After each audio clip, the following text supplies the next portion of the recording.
Assalamualaikum dan salam sejahtera kepada para pelajar yang dikasihi sekalian. Pada kali ini, saya ingin kongsikan mengenai topik kita yang seterusnya, iaitu pengurusan sumber pembelajaran. Terlebih dahulu, kita lihat apakah yang dimaksudkan dengan sumber pembelajaran.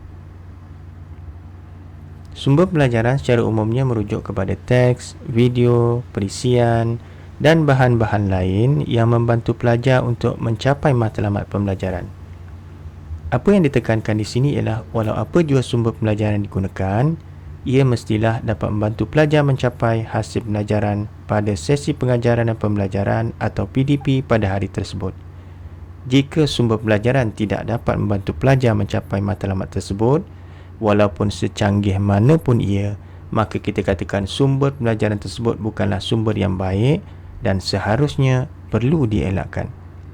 Oleh itu, guru perlulah menggunakan penilaian profesionalnya semasa memilih sumber pembelajaran untuk sesi PDP yang akan dijalankan.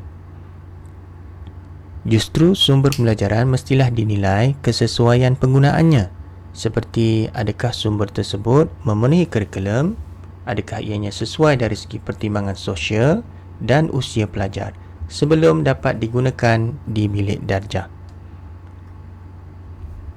Sebab itulah dikatakan bahawa penggunaan sumber pembelajaran perlulah difokuskan kepada pelajar bagi memudahkan aktiviti pembelajaran mereka, mencapai tahap kefahaman yang tinggi, seterusnya mencapai pembelajaran yang berkesan. Walaupun begitu, guru juga menerima manfaat dari penggunaan sumber pembelajaran ini. Misalnya, melalui pembelajaran seperti PowerPoint yang dipancarkan di dalam kelas, guru telah dapat menjimatkan masa untuk menulis isi kandungan pembelajaran di papan putih. Masa yang dapat dijimatkan ini boleh digunakan untuk aktiviti lain yang juga dapat membantu pembelajaran pelajar. Selain itu, keperluan penggunaan sumber pembelajaran dapat dikaitkan dengan teori gaya pembelajaran. Secara umumnya, gaya pembelajaran pelajar dapat dikategorikan kepada 3 jenis, iaitu auditori, kinestetik dan visual. Bagi pelajar dengan gaya pembelajaran auditori, mereka lebih cenderung belajar dengan mendengar perkataan atau ayat yang disebut dan juga melalui arahan lisan. Oleh itu, penggunaan kaedah syarahan adalah memadai bagi pelajar sebegini. Bagi pelajar dengan gaya pembelajaran kinestetik pula, mereka belajar melalui pengalaman menerusi penglibatan aktif dalam aktiviti di kelas. Pelajar sebegini sesuai dilibatkan dalam aktiviti kumpulan, manakala pelajar dengan gaya pembelajaran visual cenderung untuk belajar dengan melihat teks berbentuk perkataan, ayat dalam buku, papan putih ataupun komputer. Oleh itu, guru mungkin boleh menggunakan sumber seperti video atau PowerPoint untuk pelajar sebegini.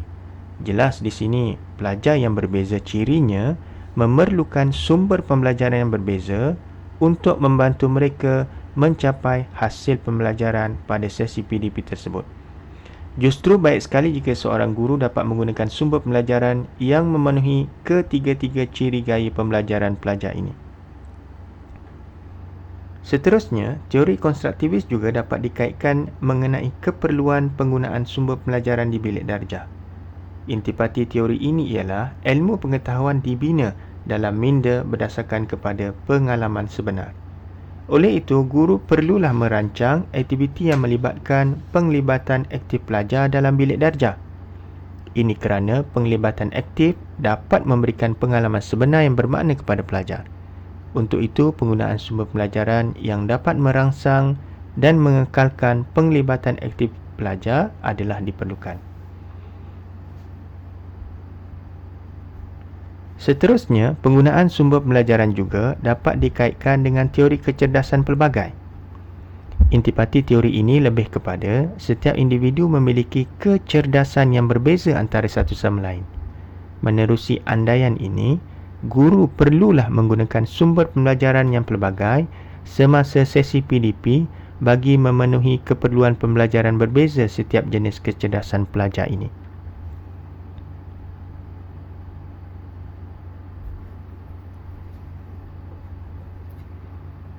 Secara umumnya, sumber pembelajaran dapat dikategorikan kepada 4 jenis, iaitu sumber asas, sumber bukan elektronik, sumber elektronik dan sumber pengalaman.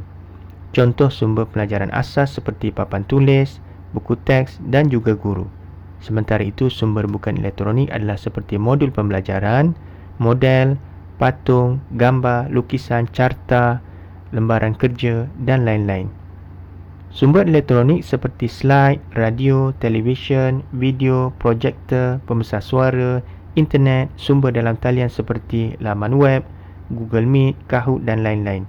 Manakala sumber pengalaman pula dapat dibina menerusi aktiviti seperti lakonan, lawatan, projek, pameran dan bahan alam sekitar.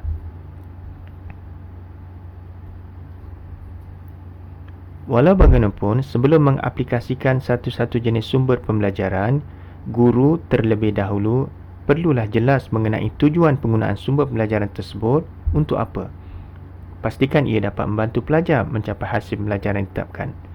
Selain itu, guru hendaklah memastikan bahawa sumber pembelajaran itu bersesuaian dengan topik yang diajar, bersesuaian dengan usia murid dan juga latar belakang murid. Sumber pembelajaran juga hendaklah senang diperoleh dan mampu untuk diperoleh. Selain itu, ia perlulah dapat menjimatkan masa, mempelbagaikan kegiatan dan yang paling penting, menyeronokkan murid. Guru perlu memastikan bahawa isi kandungan sumber pembelajaran itu adalah terkini, tepat, selari dengan kurikulum dan bersesuaian dengan murid. Selain itu, sumber pembelajaran itu baik sekali jika ia sesuai dengan gaya pembelajaran ataupun pengajaran yang pelbagai, menggalakkan penglibatan murid dan menggunakan istilah yang dapat difahami oleh murid. Dari segi reka bentuknya, sumber pembelajaran yang baik menyediakan bahan sokongan untuk membantu pengguna memahami penggunaan bahan tersebut selain memiliki ilustrasi yang berkesan, menarik, bersesuaian, mudah digunakan dan susunannya teratur.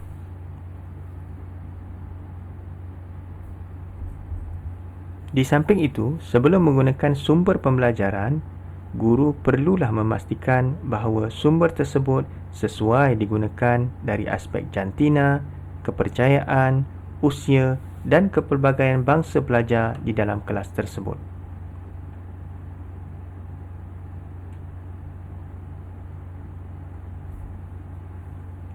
Dari segi penggunaan sumber pembelajaran, guru terlebih dahulu perlu memastikan kesesuaiannya dengan situasi pembelajaran, membuat perancangan agar penggunaan sumber berkenaan dapat membantu pelajar mencapai matlamat pembelajaran, membimbing pelajar menggunakan sumber pembelajaran tersebut selain membuat penekanan terhadap sumber sama ada untuk digunakan secara individu ataupun berkumpulan.